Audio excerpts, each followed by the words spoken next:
Hello, I'm Jared Discord. Welcome to another deck profile.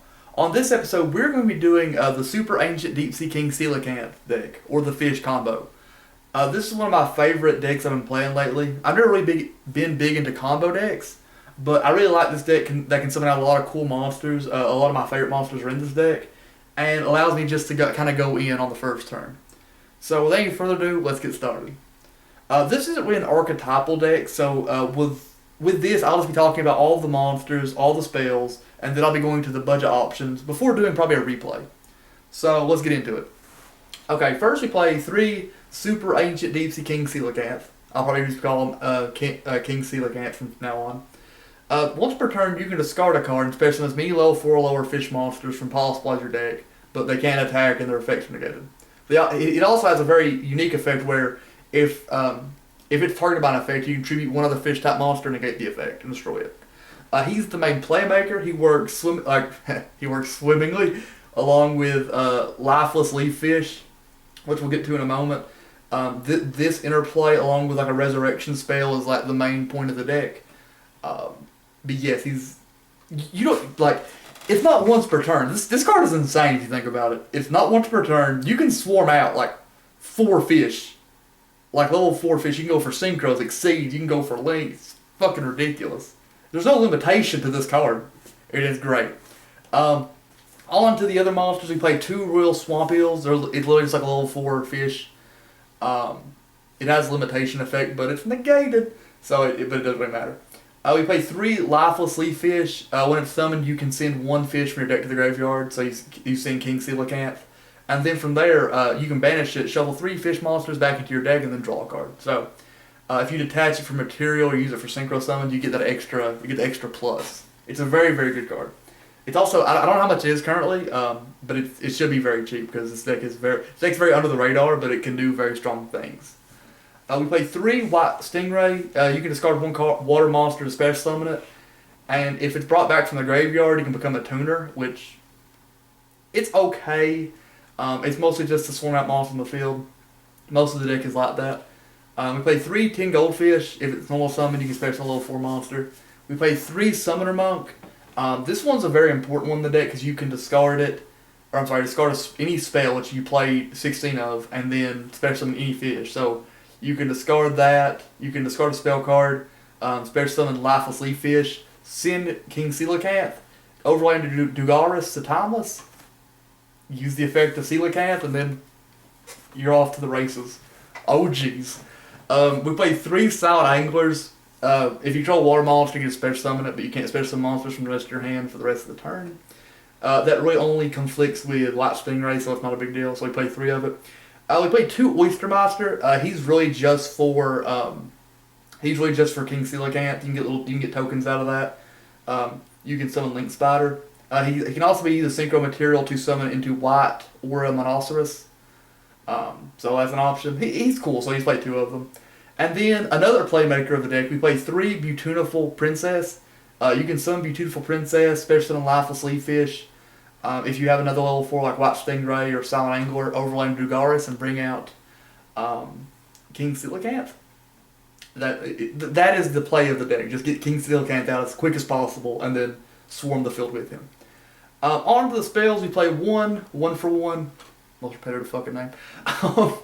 You can send any monster to the graveyard, summon Beautiful Princess. It doesn't waste your normal summon, so you can absolutely get Dugaris, unless you brick horribly. We play 3 Lightning Storm. I'm going to go ahead and say that the 3 budget options you have in this deck are Raigeki, Harpy's Feather Duster, and Called by the Grave. Just take these 3 out and put those 3 in. It works out perfectly. We play 3 White Mirror. You can target 1 level 4 lower fish monster, special summon it, and then you can add 1 monster with the same name. So you can add a Lifeless Leaf Fish, and then add another Lifeless Leaf Fish, and then overlay into Dugaris. It works out perfectly. Now, this is an OCG card as of now.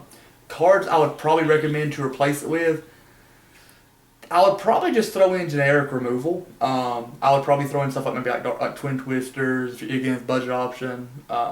I do have World AC Succession here as well, which is basically like a repetitive effect. Literally anything that can special summon from the graveyard. There are numerous spells that do that. Just whatever works for you, just play that. But like for what it is, it works out perfectly for this deck. We play 3 Moray of Greed because let's be real, you want to make sure you get the combo pieces. It's not a hard combo to complete, but you definitely need them. And this is one of the strongest water cards you can play because it's a +0, but it lets you cycle through your hand. We play 1 Foolish Burial, 1 Monster Born. Foolish Burial to send King Coelacanth, Monster Born to bring back King Coelacanth, basically. We play 3 World Legacy Succession to bring back King Coelacanth. And then we play Whitefish Salvage to add really anything to your hand. But if you can set it, and if it gets destroyed, you can summon a fish monster. Or you can either special summon a fish monster from your deck or add it to your hand. Like King Coelacanth. So, yeah. On to our budget options. We have the whole shark engine, the 3 Buzzsaw Shark, 3 Lantern Shark. These are some exceeds you can replace if you can't afford some of the more expensive cards in this deck, like Utopic Draco Future. Is Apple also still expensive? I think it is. Cards like that you can replace. You can also pay more Totally Awesomes if you wish. That's the main thing, and then you have 2 Whitefish Salvage. If you just like the card, I like the card. I play 1, but it's not the best. But if you just like it, you can definitely take out 3 Lightning Storms and just replace it with what you want. This is a very modular deck. It won't be as strong with the Shark engine, but it's still an option. On to the extra deck. We'll go in reverse this time because I'm feeling spunky. We play 1 Link Spider. We play 2 Princess Coral Anatomy. We play 1 Apluosa Bowl of the Goddess. Princess Coral Anatomy is mostly just literally bring back any of your smaller fish, namely Beautiful Princess, because you can just tribute it. You can't summon anything it does except for water for the rest of the turn, which honestly doesn't limit the deck that much because 90% of the deck is water. But it's still an option. Apluosa is just a card to end on. We play 1 Saryuja Skull Dread. We play the Utopic Future package with Utopic Future and Utopic Draco Future. You can summon 2 Bahamut Sharks very, very easily in this deck, and this overlaying to Utopic Draco Future. We play 2 Totally Awesomes. We play 1 Dugaris. He's like literally the most important card in this fucking deck because most of the plays involve summoning him and getting his effect off. That's actually what I'd probably recommend even main deck and Call by the Grave, actually, because it's really good to make sure his effect goes off. We have 1 number 101 Silent Honor Arc. He's an oldie but goodie. 2 Bahamut Sharks, as I explained before, he just gets out the Totally Awesomes. And then for our Synchros, we can play 1 White Aura Moroceros and 1 Adamancipator Risen Dragot. You could also play Borreload Savage Dragon. You could play literally any water synchro. I'm a big fan of White Aura Whale. He's not the best for this deck, but he's cool. Moroceros in particular is actually really, really strong because you can literally bring out you can synchro summon it and then bring out Coelacanth once again and go for another play. So that's the deck. 1 second, I'm going to go to the test hand and I'll show you a very simple combo with the deck. Okay, this is a decent hand. Honestly, for this one, I'll probably do Moray of Greed to see what I can draw. Either way, his hand works out, even if it got negated. Okay, this works. This is assuming we're going first, by the way. Use Summoner Monk, send Lifeless Leaf Fish. Keep in mind, this deck is very, very strong because it can play through a lot of different... It can play with a lot of different hands. It doesn't need like a specific hand to do its play. Keep in mind that you always need to summon Dugaris to the extra monster zone with stuff like this.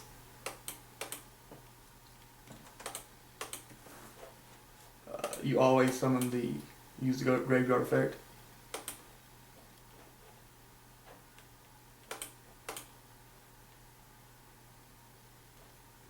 But you will skip your next main phase 1, but that's fine. When it comes to the card discard, I probably will just say King Goldfish.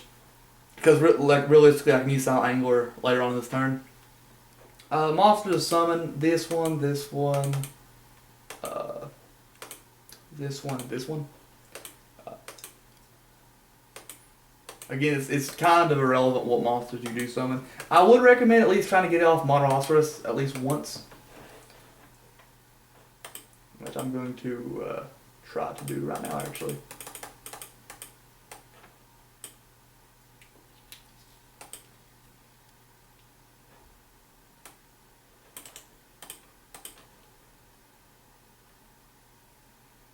Yes. Alright. Sorry about that. Let's see.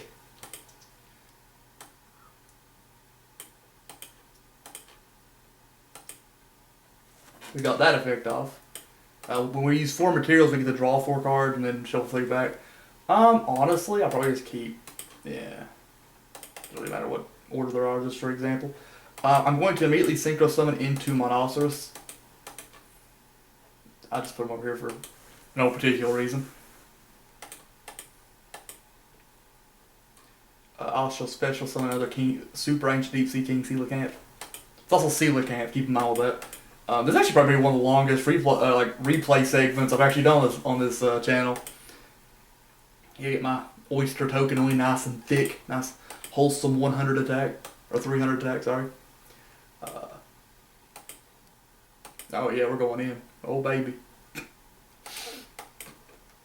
Just to get that extra draw out, I'm just going to shuffle back these. This actually has a 2-pronged use, because not only do you put them back in the deck to draw a card, you also can use them again on Superancient Deepsea King Coelacanth. And yes, I have to say the name. I'm contractually obligated. Let's see. From here, because I got 2 monsters I can summon. We have no negates on the field yet, so probably do this and this.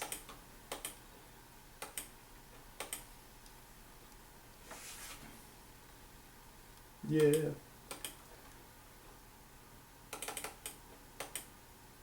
Trying to think about what I want to do here. Here's what I'll do. I'll go ahead and send the negation.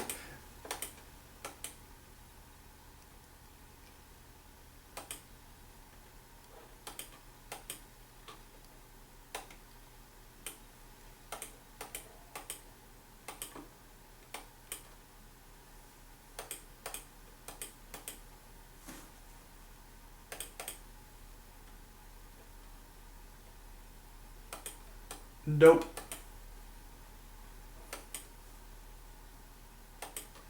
I made a bit of a misplay, I'm not gonna lie. I should have probably just activated the effect of Saryuja before I did that. But, you know what, this kind of shows you how flexible the deck is. It allows you to play through, it even allows you to play through misplays and stuff like this. I can summon 3 more monsters, so, yeah, these.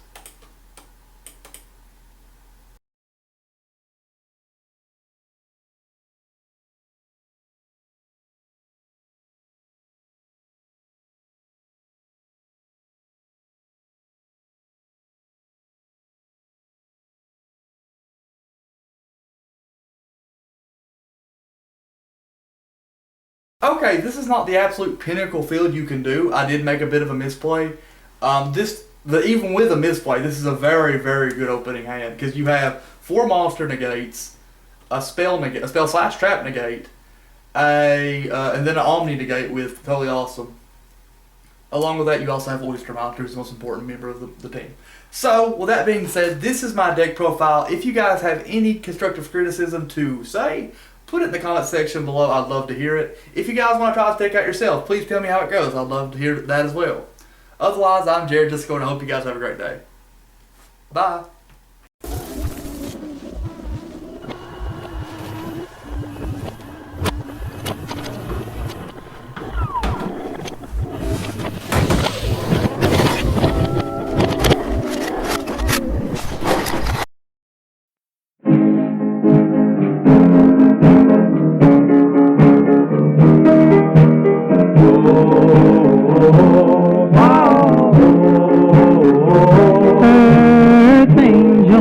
Earth angel, will you be mine, my darling dear?